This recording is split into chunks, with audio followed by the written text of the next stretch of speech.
Study material, RTP, MTP, past exam question करने, सारी बातें करने के लिए हर कोई बोलता है, बट क्या है वो ऐसी 5 हैबिट्स जो आपको रैंक दिलवा सकती हैं अपने सीए एग्जाम्स में? तो वो मैं आपके साथ इस वीडियो में डिस्कस करने वाला हूं। तो दोस्तों, मेरा नाम है Shubham Keswani and welcome to our YouTube channel. And इस वीडियो में हम डिस्कस करेंगे सर क्या क्या क्या 5 ऐसी हैबिट्स जिन्होंने मेरी हेल्प करी सीए आईपीसीसी में ऑल इंडिया रैंक 29 और सीए फाइनल में ऑल इंडिया रैंक 8 लेने में। पहली 2 हैबिट्स वो हैं जो आपकी हेल्थ मेंटेन करने में हेल्प करेंगी, बिकॉज हेल्थ इज वेल्थ। अगर आप हेल्दी रहेंगे, अगर आपकी प्रोडक्टिविटी अच्छी रहेगी तो चीजें आपको जल्दी समझ आएंगी, चीजें आपको जल्दी याद होंगी और एक ही दिन में आप दूसरों के कंपैरिजन में ज्यादा प्रोडक्टिवली पढ़ाई कर पाएंगे। पहली चीज जो बहुत बेसिक है एंड मोस्टली सीए स्टूडेंट्स इसको ऐसे इग्नोर करते हैं जैसे वो उनको इग्नोर करती है। हाँ, बिल्कुल सही समझ गए आप सर, वो है स्लीप। कितना कूल बना दिया ना हमने ना सोने को। मैं रात रात तक, रेत क्या होता है सर, रात रात तक जगता हूं, पढ़ाई करता हूं और सोता नहीं हूं। क्या करते हो तुम अपनी जिंदगी के साथ?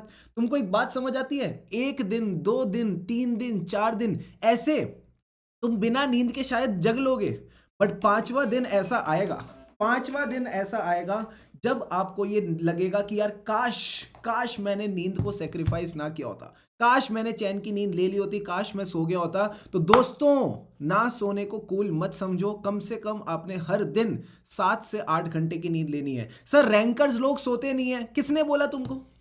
हु टोल्ड यू दिस लाई? मैंने हर बार, चाहे वो सीए इंटर हो, चाहे सीए फाइनल हो, चाहे आज की डेट हो, कभी ऐसा नहीं हुआ है कि मैंने कम से कम 6 घंटे की नींद ना ली हो। 6 से 8 घंटे की नींद लेना जरूरी है, but I feel 7 hours of sleep is a healthy habit. तो प्लीज मेक श्योर आप अपने आप से ये कमिटमेंट करें, मैं रोज कम से कम 6.5 से 7 घंटे की नींद लूंगा तो लूंगा ही। सेकेंड थिंग, पानी नहीं पीते हो। क्यों भाई नहीं पीते हो पानी? तुमको क्या लगता है तुम्हारी बॉडी ऐसी काम करती रहेगी? Drink lots and lots of water. अपनी जो स्टडी टेबल है ना, वहां पे हमेशा 1 से 2 बोतलें भर के रखा करो, ठीक है? जब भी आप अपनी पढ़ाई कर रहे हो, आपको लगता होगा ना कई बार मैं डिस्ट्रैक्ट हो रहा हूं, मेरी एनर्जी कम हो रही है, मेरी body heat and up feel कर रही है, तो उस टाइम पे पढ़ाई छोड़नी नहीं है, मोबाइल उठाना नहीं है। उस टाइम पे आपने बस एक ही काम करना है, पानी की बोतल उठाओ, 2 घूंट लगाओ और वापस अपनी पढ़ाई पे लग जाओ। उस टाइम पे आपने यही इंश्योर करना है कि मेरे सारे टारगेट्स अचीव होने चाहिए। यही बात आपने समझनी है मेरे दोस्त। Drink lots and lots of water, it will keep your body hydrated. ये आपकी बॉडी को चार्ज अप रखेगी पूरे दिन के लिए। प्लस पानी के साथ साथ आपने अपना खाने पे भी ध्यान देना। यार देखो, स्विगी और जोमेटो कितना करोगे, कितना अपनी बॉडी को परेशान करोगे मेरे दोस्त? हेल्दी खाओ, फ्रूट्स खाओ, सर्दियों का माहौल है, अमरूद खाओ, इससे बॉडी को विटामिन सी मिलेगा। हमारे यहाँ पे एक चीज मिलती है जिसका नाम है शकरकंदी, मुझे नहीं पता आपके यहाँ पे क्या कहते हैं, स्वीट पोटैटो कहते होंगे।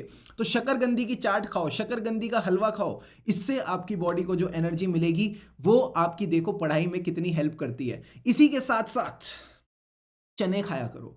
मैं जब छोटा बच्चा था तो मैंने ना एक पिक्चर देखी थी जिसका नाम था मुन्ना भाई एमबीबीएस। उसमें ना वो चने खाता रहता था। सर चने खाने से क्या होता है? चने खाने से दिमाग बढ़ता है, चने खाने से आपकी बॉडी में ऊर्जा आती है, एनर्जी आती है। प्लस चने के साथ अगर आप गुड़ खाते हो तो गुड़ से आपकी जो डाइजेशन है, आपकी जो बॉडी की हेल्थ है, वो कहीं ना कहीं इंप्रूव होती है। और मैंने यही बात बोलूंगा, healthy mind is a happy mind. अगर आप खुशी खुशी चीजों को करोगे तो ऑटोमेटिकली चीजें बहुत अच्छे से आपको याद होती जाएंगी।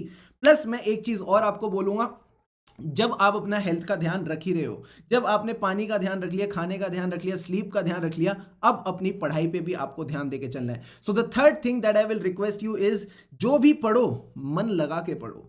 Involve yourself actively in whatever you are studying. जैसे कि मैं प्रैक्टिकल सब्जेक्ट की बात करूं, जब आप कोई प्रैक्टिकल सब्जेक्ट कर रहे हो तो देखो क्या एडजस्टमेंट्स हैं, क्या है क्वेश्चन, क्या है इसकी एडजस्टमेंट, हर एडजस्टमेंट को कैसे आप डील करते जा रहे हो। प्लस ये बात आपने समझ ली। इसी तरह जब मैं थ्योरी की बात करता हूं, प्रैक्टिकल क्वेश्चंस को एक तो लिख लिख के करना है। ऐसा नहीं आप ऊपर ऊपर से उसको देख रहे हो, ऑडिट कर रहे हो, बिकॉज अगली बार जब आप उन क्वेश्चंस को करने आओगे तो फिर आपको दिक्कत होगी। फिर आप सोचोगे यार पिछली बार जो किया था वो तो इस बार याद ही नहीं है। तो इस चीज को प्लीज ध्यान में रखना कि प्रैक्टिकल क्वेश्चंस को लिख लिख के करना। सर क्या थ्योरेटिकल टॉपिक्स जो होते हैं, ऑडिट हो गया, लॉ हो गया, क्या उनको भी लिख लिख के करना है? जरूरी नहीं है, आप बस एक्टिवली इन्वॉल्व होने चाहिए। सर एक्टिवली का क्या मतलब है? सपोज मैं ऑडिट पढ़ रहा हूं, तो जो भी मैं पढ़ रहा हूं मैं बोल बोल के पढ़ूंगा। मैं देखूंगा कि भाई वो टॉपिक कहना क्या चाहता है, मैं पूरा उसका लिंकिंग बना के चलूंगा। प्लस अगर मैंने लॉ का कोई सेक्शन किया है तो उस सेक्शन को रीड करने के बाद, समझने के बाद, सिंथेसाइज करने के बाद मैं अपनी बुक के जो मार्जिन है उस पे उसकी समरी ड्रॉ करूंगा। सर इससे फायदा क्या होगा? फोर्थ पॉइंट का फायदा होगा, जो भी रैंकर्स होते हैं वो सिर्फ हार्ड वर्क नहीं, वो स्मार्ट वर्क भी करते हैं। सर स्मार्ट वर्क का क्या मतलब है? इस बार सपोज मेरे को किसी टॉपिक को पढ़ने में 2 घंटे लगे, तो अगली बार 2 घंटे से कम लगने चाहिए। 2 घंटे या उससे ज्यादा लग रहे हैं, इसका मतलब आपने अपने ये 2 घंटे वेस्ट कर दिए। फिर से बोल रहा हूं, फिर से सुन लो, आपने अपने ये 2 घंटे वेस्ट कर लिए। तो मेरे दोस्त किस तरह से करनी है? सर स्मार्ट स्टडी करनी है। अगर मैंने प्रैक्टिकल सब्जेक्ट्स की बात करी तो क्वेश्चंस को छांटो। हो सकता है कि कई सारे क्वेश्चंस बड़े ही नन्हे मुन्ने मरियल क्वेश्चंस हो, उनको आपने नेक्स्ट रिवीजन में इग्नोर करना है। जो आपको अच्छे क्वेश्चन मिले उनमें जो एडजस्टमेंट्स हैं उनको मार्क कर लो, ताकि आप अगली रिवीजन में देख सको और आगे बढ़ सको। जो थ्योरेटिकल टॉपिक्स हैं उनमें आप थोड़ी लिंकेजेस बनाओ, उनको आप याद करके चलो, उनको आप समझ के चलो, ताकि जब अगली बार आप पढ़ रहे हो उनकी समरी आपके पास रेडी है, उनके नोट्स आपके पास रेडी हैं, ताकि वो चीजें आपकी फटाफट रिवाइज हो सके।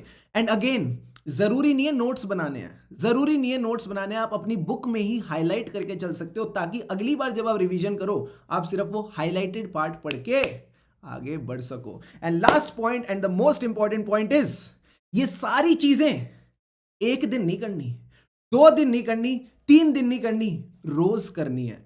You have to be consistent in your efforts. अगर हेल्दी बॉडी मेंटेन करनी है तो आजकल के लिए नहीं, हमेशा के लिए करनी है। अगर नींद लेनी है 7 से 8 घंटे की, तो वो सिर्फ आज के लिए नहीं, रोज लेनी है। अगर ये पढ़ाई शिद्दत से करनी है तो वो 1 दिन 2 दिन नहीं मेरे दोस्त, रोज करके चलनी है।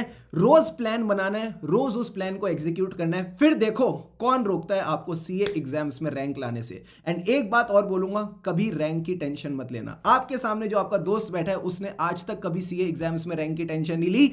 एंड देखो, भगवान का आशीर्वाद, जब आप किसी चीज की टेंशन नहीं लेते, खुशी खुशी उसको करते हो, तो मंजिल मिल ही जाती है। एंड मैं वही कहूंगा जो हमेशा कहता हूं, खुशी से पढ़ेंगे तभी आगे बढ़ेंगे। डू लाइक द वीडियो अगर आपको ये बातें अच्छी लगी हो, और अगर आप एंड तक देख रहे हो तो जरूर मुझे कमेंट सेक्शन में बताना, मुझे बड़ा अच्छा लगेगा। And yes, subscribe the channel for more such videos.